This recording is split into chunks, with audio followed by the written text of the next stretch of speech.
जय माता दी दोस्तों, जय श्री हरि। स्वागत है आपका हमारे YouTube चैनल अभव्या वर्ल्ड में। दोस्तों, आज की इस वीडियो में हम आपके लिए संतान की सलामती और लंबी उम्र के लिए रखे जाने वाले ज्योतिको पुत्रिका व्रत या जितिया व्रत के बारे में जानकारी लेकर आए हैं। जानेंगे जितिया का व्रत कब पड़ रहा है, इसके शुभ मुहूर्त, पूजा विधि और महत्व के बारे में। तो चलिए माता रानी का नाम लेते हुए वीडियो को शुरू करते हैं। और वीडियो को शुरू करने से पहले आप सबसे रिक्वेस्ट है कि प्लीज़ वीडियो को पूरा देखिएगा और वीडियो अगर अच्छी लगे तो इसे एक प्यारा सा लाइक जरूर कीजिएगा। जितिया का व्रत हर साल अश्विन माह के कृष्ण पक्ष की अष्टमी तिथि को रखा जाता है। जितिया व्रत को ज्योतिको पुत्रिका व्रत और ज्योतिया व्रत के नाम से भी जानते हैं। व्रत मुख्य रूप से बिहार, झारखंड और उत्तर प्रदेश के कुछ क्षेत्रों में रखा जाता है। माताएं अपनी संतान के लिए निर्जला व्रत रखती हैं और भगवान जीमूत वाहन के विधि विधान से पूजा करती हैं। मान्यता है कि जो भी माताएं इस दिन पूरे विधि विधान से व्रत और पूजा करती हैं, उनकी संतान को लंबी उम्र का आशीर्वाद मिलता है।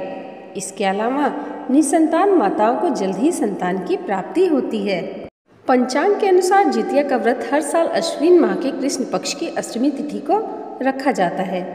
इस साल अष्टमी तिथि की शुरुआत मंगलवार 24 सितंबर 2024 को 12:38 पर शुरू होगी और अष्टमी तिथि का समापन बुधवार 25 सितंबर 2024 दोपहर 12:10 पर होगा।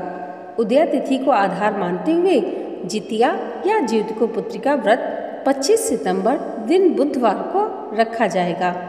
25 सितंबर 2024 को जितिया व्रत की पूजा का शुभ मुहूर्त सुबह 10:41 से लेकर 12:12 तक है और मंगलवार 24 सितंबर 2024 को जितिया व्रत के नहाय खाए की पूजा होगी।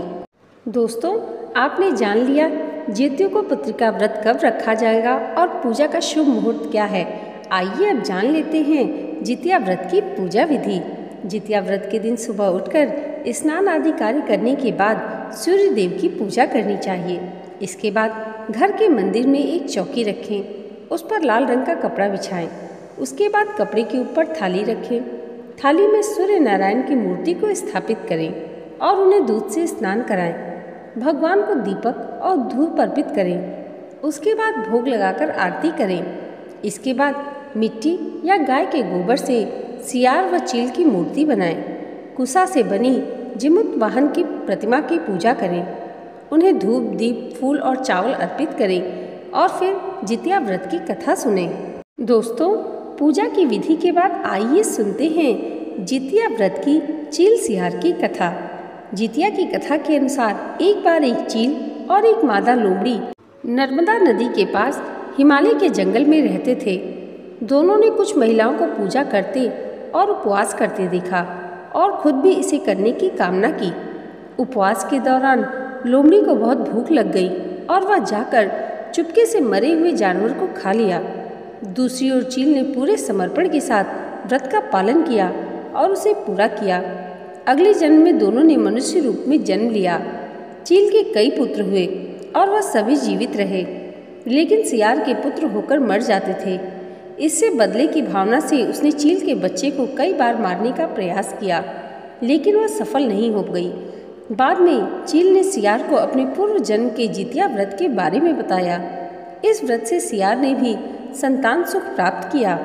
इस तरह यह व्रत संतान सुख की प्राप्ति के लिए जगत में प्रसिद्ध हुआ। दोस्तों, ज्योतिया व्रत की दूसरी कथा है जीमूत वाहन की कथा। इस कथा के अनुसार जीमूत वाहन गंधर्व के बुद्धिमान और राजा थे।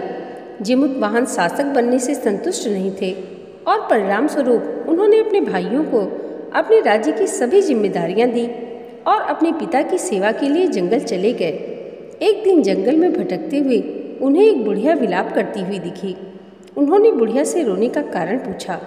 इस पर उसने उसे बताया वह सांप के परिवार से है और उसका एक ही बेटा है। एक शपथ के रूप में हर दिन एक सांप पक्षीराज गरुड़ को चढ़ाया जाता है और उस दिन उसके बेटे का नंबर था। उसकी समस्या सुनने के बाद जीमूत वाहन ने उन्हें आश्वासन दिया कि वह उनके बेटे को जीवित वापस लेकर आएंगे।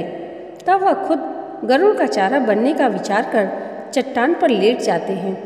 तब गरुड़ आते हैं और अपनी अंगुलियों से लाल कपड़े से ढके हुए जिमुतवाहन को पकड़कर चट्टान पर चढ़ जाते हैं। उसे हैरानी होती है कि जिसे उसने पकड़ा है वह कोई प्रतिक्रिया क्यों नहीं दे रहा है।